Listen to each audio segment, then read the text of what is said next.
അപ്പോൾ ഇപ്പോൾ തറവാട്ടിൽ തന്നെ ഞങ്ങളുടെ തറവാട്ടിൽ ഇപ്പോൾ ഒരു പാലമരത്തിൽ തന്നെ ഒരു 500 മുതൽ 1000 വരെ വവ്വാലുകളുണ്ട്. അപ്പോൾ നമ്മൾ ആ കാവില്ലാതായ ഈ വവ്വാലുകളൊക്കെ അടുത്ത പറമ്പുകളിലേക്കൊക്കെ പോകും.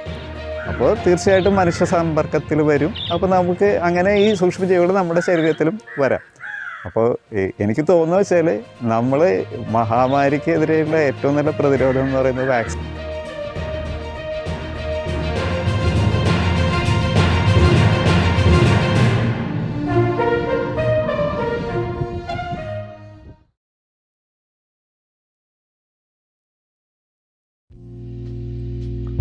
വീട്ടുവളപ്പിൽ ഒരു വനം, അതും 1.5 ഏക്കർ. കേട്ടപ്പോൾ ഒരു കൗതുകം. സംഭവം എറണാകുളം ജില്ലയിലെ വൈപ്പിൻകരയിലുള്ള എടവനക്കാട്. അധികം ബുദ്ധിമുട്ടില്ലാതെ തന്നെ വീട്ടുവളപ്പിൽ എത്തിച്ചേർന്നപ്പോൾ ഒരു ചെറുപ്പക്കാരൻ കടന്നു വന്നു. പേര് മനോജ്, IT വിദഗ്ധൻ. സംശയം തീർക്കാൻ ഒന്നുകൂടി ചോദ്യം ആവർത്തിച്ചു. ജോലി ഡാറ്റ റിക്കവറി. തൻ്റെ ജോലി തിരക്കുകൾക്കിടയിലും ചെറുതെങ്കിലും വനം വെച്ചുപിടിപ്പിക്കുവാനുള്ള ശ്രമത്തെക്കുറിച്ചും പാരിസ്ഥിതിക പ്രശ്നങ്ങളെക്കുറിച്ചുമെല്ലാം മനോജ് വാചാലനായി. ഇവിടെ വീടിനോട് ചേർന്ന് ഒരു 1.5 ഏക്കറോളം സ്ഥലമുണ്ട്. ഇത് കുറേ വൃക്ഷതൈകളൊക്കെ നമ്മൾ ഇങ്ങനെ നട്ടിട്ടുണ്ട്. അതോടൊപ്പം പക്ഷികളും ഒക്കെ കൊണ്ടുവന്നിട്ടുള്ള വിത്തുകൾ വീണ് സ്വാഭാവികമായിട്ട് വളർന്നു വന്ന ധാരാളം തൈകളുണ്ട്. അപ്പോൾ ഈ ഇടം എന്ന് പറയുമ്പോൾ നമ്മൾ നിർമ്മിച്ച ഒന്നാണ് അങ്ങനെയല്ല ഇതിനെ കരുതുന്നത്. നമ്മുടെ ഇടപെടൽ കുറയ്ക്കുകയാണ് ചെയ്യുന്നത്. കഴിയുന്നത്ര സസ്യങ്ങൾ വൈവിധ്യമുള്ളത് നടാനുള്ള ശ്രമമാണ്. അതോടൊപ്പം സ്വാഭാവികമായിട്ട് വളർന്നു വരുന്ന ചെടികൾ, അത് നമ്മൾ പൊതുവെ പറയുന്നത് നമ്മൾ കളകൾ അല്ലെങ്കിൽ പാഴ്മരങ്ങൾ എന്നൊക്കെ പറയും. അപ്പോൾ അങ്ങനെ ഉള്ളൊരു കാഴ്ചപ്പാടല്ല. അതായത് എല്ലാം സ്വാഭാവികമായിട്ട് വളരാൻ അനുവദിക്കുകയാണ് ചെയ്യുന്നത്. നമുക്ക് പ്രയോജനം കിട്ടുമോ ഇല്ലയോ എന്ന് നോക്കിയിട്ടല്ല. അപ്പോൾ ഒരു ചെടി പോലും നമ്മൾ പിഴുത് കളയാറില്ല. കഴിയുന്നത്ര വൈവിധ്യം കൊണ്ടുവരാനുള്ളൊരു ശ്രമം. ഇത്തരം പ്രകൃതി സംരക്ഷണം എന്തിന് എന്ന ചോദ്യങ്ങൾക്കും മനോജിന് വ്യക്തമായ ഉത്തരമുണ്ട്.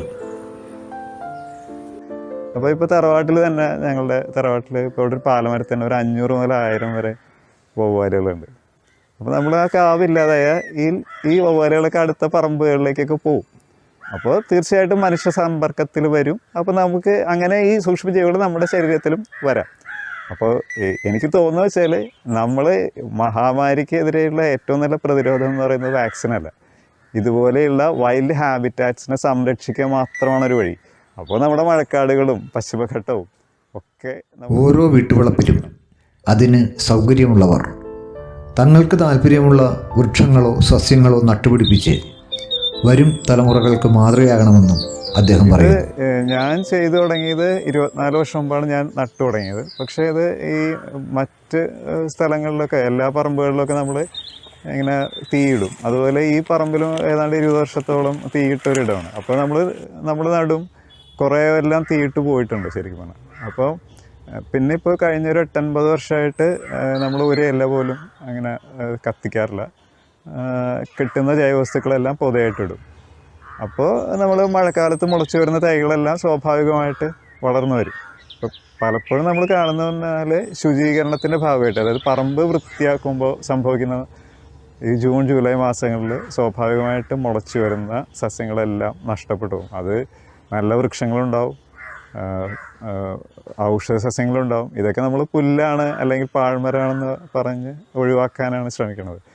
അപ്പോൾ നമുക്ക് തീർച്ചയായിട്ടും ആ ജൈവവൈവിധ്യം ഉണ്ടാവില്ല. നമുക്ക് വേണ്ട കുറച്ച് മരങ്ങളൊക്കെ മാത്രം നട്ട് ഒരു തോട്ടം, ഇതൊരു തോട്ടമല്ലത്. തുടങ്ങിയപ്പോൾ നമുക്ക് ഭക്ഷണം കിട്ടുന്ന ഒരു കുറേ ഫലവൃക്ഷങ്ങൾ നടണമെന്നുള്ള ആഗ്രഹമൊക്കെ ഉണ്ടായിരുന്നു. അങ്ങനെയാണ് ചെയ്തു തുടങ്ങിയത്. പക്ഷേ ഇപ്പോൾ അങ്ങനെ പ്രത്യേകിച്ചൊന്നും നമ്മളങ്ങനെ പ്രതീക്ഷിക്കുന്നൊന്നുമില്ല.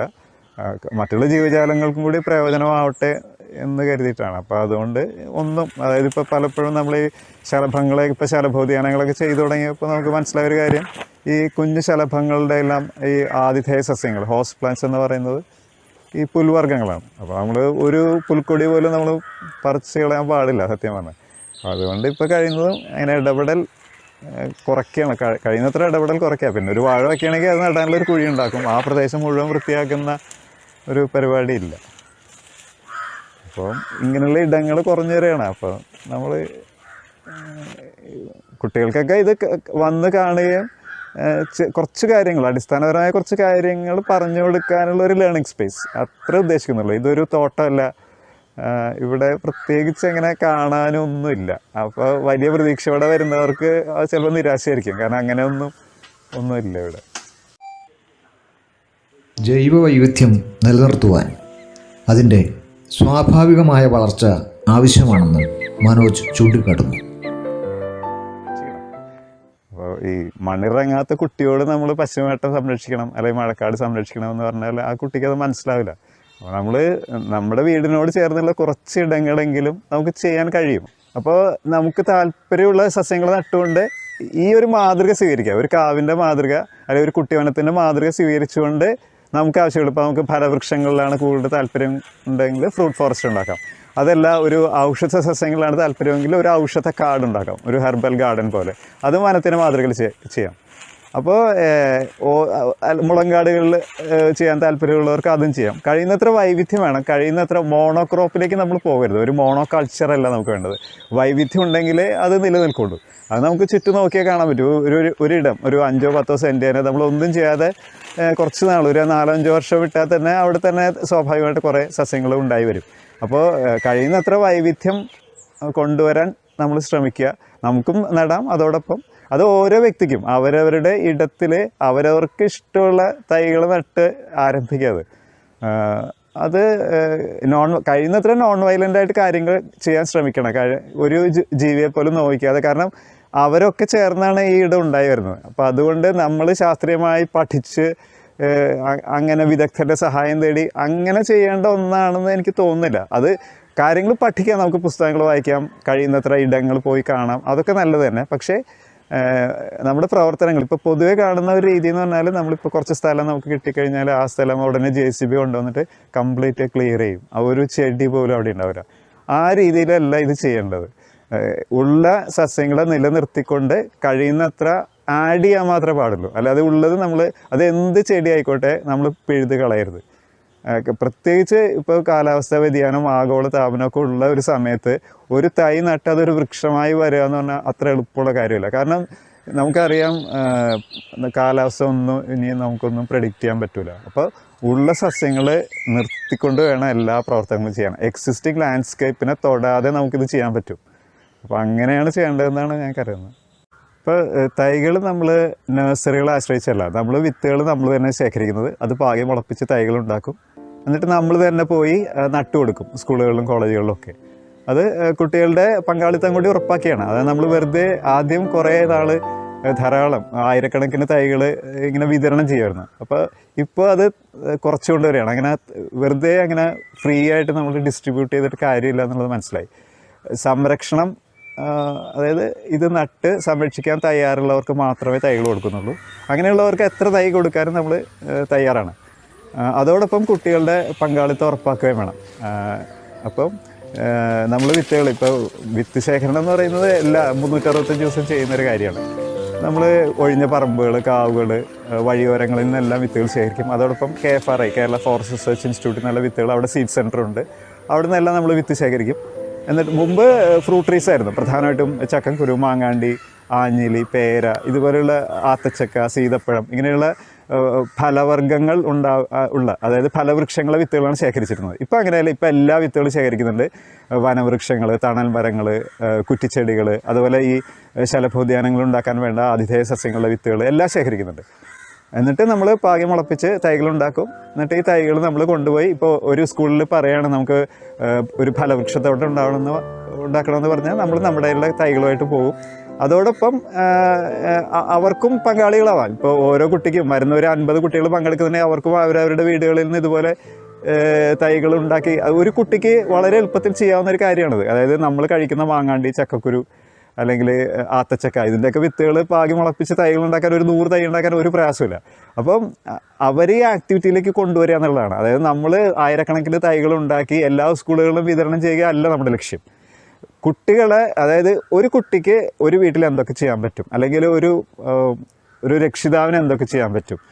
ഒരു വീട്ടിൽ 100 തൈ ഉണ്ടാക്കുക എന്ന് പറഞ്ഞാൽ വളരെ എളുപ്പമുള്ള കാര്യമാണ്. അതിനുവേണ്ടി നമ്മൾ പണമൊന്നും മുടക്കണ്ട. നമ്മൾ കഴിക്കുന്ന ഫലവർഗ്ഗങ്ങളുടെ വിത്തുകൾ മാത്രം പാകി മുളപ്പിച്ച് നമുക്ക് തൈകൾ ഉണ്ടാക്കാം. അപ്പം അങ്ങനെ പ്രവർത്തനങ്ങളിലൂടെ, അതായത് ഓരോ സ്കൂളിലും ഇപ്പം നമുക്കറിയാം സോഷ്യൽ ഫോറസ്ട്രിയിൽ നിന്നാണ് തൈകൾ സ്കൂളുകളിൽ വിതരണം ചെയ്യുന്നത്. നമ്മൾ സോഷ്യൽ ഫോറസ്ട്രിക്ക് എന്നുള്ള തൈകൾക്ക് വേണ്ടി കാത്തിരിക്കേണ്ട കാര്യമില്ല. നമുക്ക് വേണ്ട ജൂണിൽ നടാൻ വേണ്ട തൈകൾ, അതിനുള്ള പ്രവർത്തനങ്ങൾ നമ്മൾ ഫെബ്രുവരിയിൽ തന്നെ തുടങ്ങണം. വിത്തുകൾ ശേഖരിക്കാം, ഓരോരുത്തർക്കും വിത്തുകൾ ശേഖരിക്കാം. അപ്പോൾ അങ്ങനെ പാകി മുളപ്പിച്ച് ഇപ്പോൾ സ്കൂളുകളിലൊക്കെ കുറച്ച് സ്പേസസിന് വേണ്ടി മാറ്റി വയ്ക്കുക. എന്നിട്ട് നമ്മളൊരു റേസ്ഡ് ബെഡൊക്കെ ഉണ്ടാക്കി അതിൽ ഈ വിത്തുകളൊക്കെ പാകി, എന്നിട്ട് അപ്പോൾ നമുക്ക് പ്ലാസ്റ്റിക് കവർ വരെ നമുക്ക് ഒഴിവാക്കാൻ പറ്റും. അതായത് ഇപ്പോൾ നമ്മൾ ഫെബ്രുവരിയിലൊക്കെ വിത്തുകൾ ശേഖരിച്ചു, അല്ലെങ്കിൽ മാർച്ചിൽ പാകി തുടങ്ങി കഴിഞ്ഞാൽ ഒരു മെയ് 31 ആകുമ്പോഴേക്കും ഒരുവിധം ഒരു 4 ഇലയൊക്കെ അതിന് വന്നിട്ടുണ്ടാവും. അപ്പോൾ ആ സമയത്ത് ജൂണിൽ നമുക്ക് പ്ലാസ്റ്റിക് കവർ ഒഴിവാക്കി നമുക്ക് ആ സമയത്ത് ജൂണിൽ ശക്തിയായ മഴയില്ലാത്ത സമയത്ത് നമുക്ക് ഇത് നടാൻ കഴിയും. അപ്പോൾ നമുക്ക് സ്കൂളിലെ കുട്ടികൾക്കും ആ തൈകൾ വിതരണം ചെയ്യാം. അപ്പോൾ കുട്ടികൾക്കപ്പോൾ സ്വയം എല്ലാ കാര്യങ്ങളും, വിത്ത് ശേഖരണം മുതൽ തൈകൾ ഉണ്ടാക്കുന്നത് വരെ എല്ലാ കാര്യങ്ങളും പഠിക്കാനും അവർക്ക് കഴിയും. മനോജിൻ്റെ പ്രവർത്തനങ്ങൾ ഇവിടം കൊണ്ടും അവസാനിക്കുന്നില്ല. നിരന്തരം കടൽ കയറുന്ന വൈപ്പിൻകര പോലുള്ള പ്രദേശത്ത് കടൽ ഭിത്തികൾക്ക് പകരം ചില പ്രത്യേക രീതിയിൽ മരങ്ങളും കണ്ടലുകളും വെച്ച് പിടിപ്പിച്ച് തീരസംരക്ഷണം ഉറപ്പാക്കുവാൻ കഴിയുമോ എന്ന പരീക്ഷണവും, സാധാരണക്കാരന് പ്രകൃതിയോടിണങ്ങിയ വീട് എന്ന സങ്കല്പത്തിൽ മൺവീട് നിർമ്മാണം തുടങ്ങിയവയിൽ പരിശീലനം നേടുന്ന ചെറു ഗ്രൂപ്പുകളുണ്ടാക്കി ചെറുതെങ്കിലും തങ്ങളാൽ കഴിയുന്ന രീതിയിൽ പ്രകൃതിയെ വീണ്ടെടുക്കുവാനുള്ള എളിയ പ്രവർത്തനങ്ങൾക്കും തുടക്കം കുറിക്കുകയാണ് ഈ ചെറുപ്പക്കാരൻ.